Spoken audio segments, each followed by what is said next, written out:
This is Kurt. He's a koala. He's stoned all the time. Pretty much all the time. Yeah.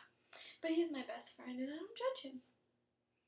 So this is Bath Time Video Productions. We're in a bathtub. As you can see. I know. It's weird. I don't know why. We're just in a It's bathtub. pretty nice though. I like it. Yeah, it is. It's comfy, I guess. Yeah. I can see why drunk people sleep here. Pretty much. So, today we're going to talk about going to the doctor because... Oh, not just any doctor, Leah. The eye doctor. The eye doctor. The eye doctor. Because nobody likes going to the eye doctor. Nobody does. It's also a pretty insignificant doctor. Like, we hear about, like, the OBGYN. We hear about the emergency doctor. The dentist. The orthodontia people. But nobody talks about the eye doctor. No, and why is that, Leah? I don't know. Good one. So anyway, let's talk about the eye doctor for a moment. You make your appointment over the phone and say it's 4:30. You come in the next day after confirming your 4:30 appointment is 4:25, and you walk up there, tell them your name, and they tell you, please take a seat in our waiting room, and one of our doctors will be with you as soon as possible. So you sit down thinking, well, all right, I have 5 minutes. This isn't bad. I'm glad I'm early. And then, you know, you wait. 5 minutes goes by. Freaking waiting room. And it's okay. You're like, you know what? It's fine. They're busy people. Maybe there's like a whole pack of blind people in the back that you don't know about. So you're assuming the best right now. But really what's happening in the back is the doctors are playing a little game with all the little tools that they use on us, and they're like, oh man, I'm gonna try the eye puffer. I'm gonna try it. I'm gonna do it. Do it. It's coming. It's coming. Do the eye puffer. I can't do it. Do it. I can't do it. So that's happening. And then those little things that go like this. Whoop, whoop, that's what they're doing in the back. They're not working on any other patients. No, they're not. They're not. That's what they're doing. So meanwhile, you're sitting out in the waiting room, and 20 minutes goes by, and you're starting to get agitated. And then you ask them, excuse me, I had my appointment for 4:30. And they're like, yes, someone will be with you soon. No, they won't. No, they won't. They're lying to you. What are they, divas? Superstars? Are we waiting for a superstar? What reason do they have for making you wait when there's no one there? Anyway, they come out, Dana Christie? Yes, I'm the only one out here. Don't talk to no one. I'm here. I know it's weird for you too, but let me in. So anyway, you walk back and they ask you to take out your contacts, and you're just like, okay, I'm a little uneasy. I don't know where I'm going. And they're like, just, my room is down the hall. I'll be waiting for you down there. So you're like... First of all, with this story, Dana is blind as a freaking bat. Like, literally. For me, like, I can still see where I'm going. But Dana literally can't see. She can't see anything in front of her. Nothing. Nothing at all. She's legally blind. I looked it up. I am almost positive that I shouldn't be allowed to drive. I definitely shouldn't be in a regular classroom. So I don't know. I think I need some help here, but I'm a little afraid. So anyway, I take out my contacts. Okay. Yeah, I take out my contacts, and the lady said that she'd be down the hall. So I'm like, all right, this shouldn't be too bad, except, everything's a blur because I have heavy astigmatism. So I start walking, and I'm like Helen Keller trying to find my way down the hall because I'm aimlessly trying to find the room that she's in. It's like a guessing game because every door is closed, and you're like, which one is she in? So you have to like peek in, but you can't see what you're seeing, so you're just like opening it and staring blindly into the room. Hello? No? Okay. And then you finally go down to the last door, and you open it, and you're like, hello? She's like, come on in, Dana, sit down in the chair. And this is just the first room. Where's the chair? Yeah, I'll find it. I'm good. No, I'm good. I'm good.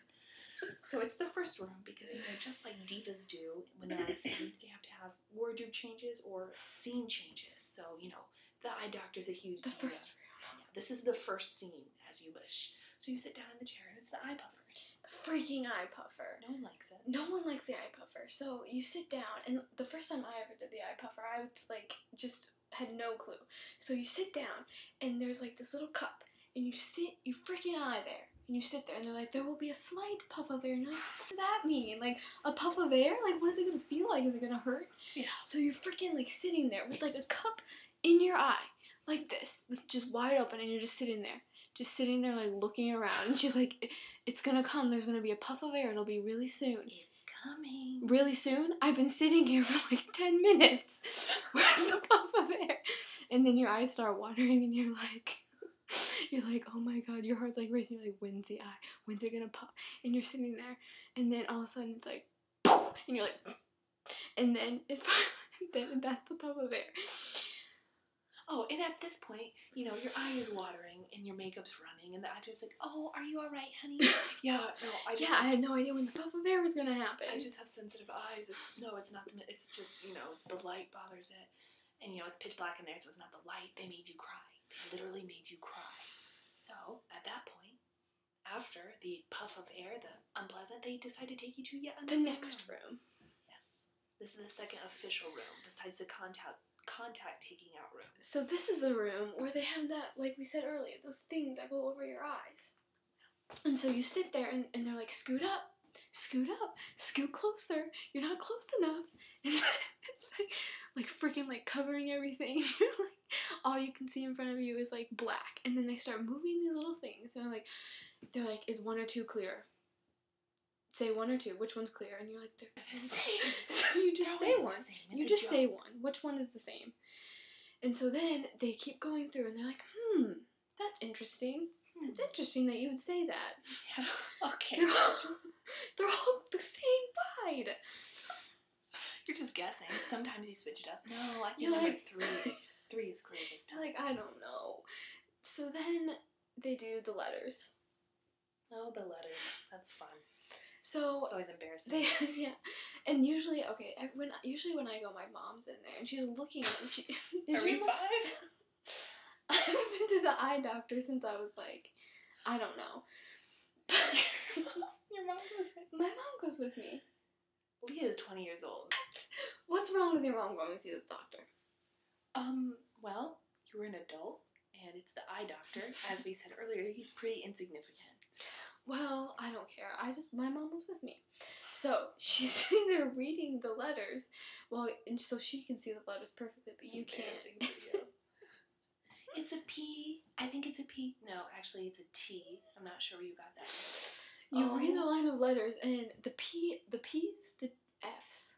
What other ones? The O's and the D's. The P's and the F's look exactly the same. The O's and the D's look the same. And so you're just like, P, T, F, G, D? Is that right? And the doctor's like, yeah. Close enough. You know, it's more like S, S, S, Q, X. But good. No, good. You were close. Yeah. So then you're sitting there embarrassing yourself trying to read the letters. You have no idea what you're saying. I think there's a little tiny video camera that they do, and they film their worst patients, and you watch it with popcorn later. Yes. When they're playing with the eye puffer. Exactly. Man, like that chick. Q. What was she thinking? So then after that part, they take you over to, they're like, okay, well, we'll go ahead and take this huge mask off your face, move it over here while I take some notes, and I'll be right back. No, they're not. They're going to be back in like 10 minutes. They're going to sit you in this dark room with dim lighting, probably a serial killer's on their way to kill you. You don't know. You're at the mercy of the chair. You're blind still. You don't have your contacts in. You're sitting there waiting, and you're hoping that she doesn't say you're turning like into like a blind ape. So I don't know where that word came from. So we're just going to look blind. Blind ape. So you're just sitting there waiting for her to diagnose you with blindness, and you're hoping that that's not true. And then they come back and they say, well, your eyesight is exactly the same as it was. Exactly the same. So thanks for making me come in here for nothing. Yeah, thank you. That I sat in the waiting room waiting for you like you were some sort of superstar. You don't do anything. You just tell me what I already know. My eyes haven't changed. So that's the eye doctor in a nutshell. We thank you for your service to America. Not. Exactly. Well, you should thank them because you I probably need the eye doctor more than the average Joe. That's how I got these glasses. That's from House Bunny. You have glasses on right now? No, but that's from House Bunny. Oh, okay. It's a movie. You should watch it. So that's the end. And that's the eye doctor. So the end and the eye doctor are pretty synonymous. No, we're not ending with that. How are we gonna end? Bye-bye. I'm a pig. Bye-bye. La, la, la.